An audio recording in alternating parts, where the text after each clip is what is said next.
This year's been interesting for Infosec from my perspective.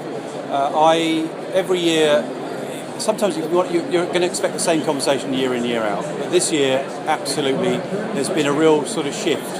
And it has been around, people acknowledging that absolutely there is something going on inside their organisation.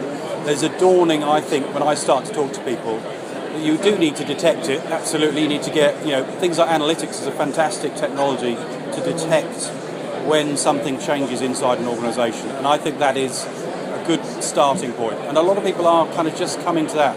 We want to see what's going on. And then what I've found is more and more people are starting to talk more about, now I've seen it, I want to deal with the problem. And that's more around the response. And so what's been very interesting and encouraging is a lot of the companies I'm talking to have now moved on from just detection to now wanting to deal with the problem. And I think for us that's a real strength, because we do have such a strong story, not only in the detection of what's going on inside an organisation, but also the tools to help people deal with that problem. And so our user activity monitoring technology is something that organisations are starting to warm to. I think one of the challenges, though, with that is the concerns around privacy of the individual you're monitoring.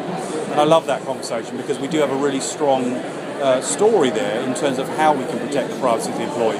One thing you've got to remember, actually, is that 7 times out of 10, during an investigation incident, for example, of an incident that's occurred, it's a good outcome for the employee. Something they've made a mistake or it was a broken business process, 7 times out of 10. So actually a lot of organisations are kind of using that as a positive way, if you like, of making sure that they are, that there's a positive reason for monitoring employees. And of course, the rest of that, 30%, is malicious or compromised users that are under attack. So for us, I think that's been an interesting development in this show. And I've spent a lot of time talking about that, really good quality conversations.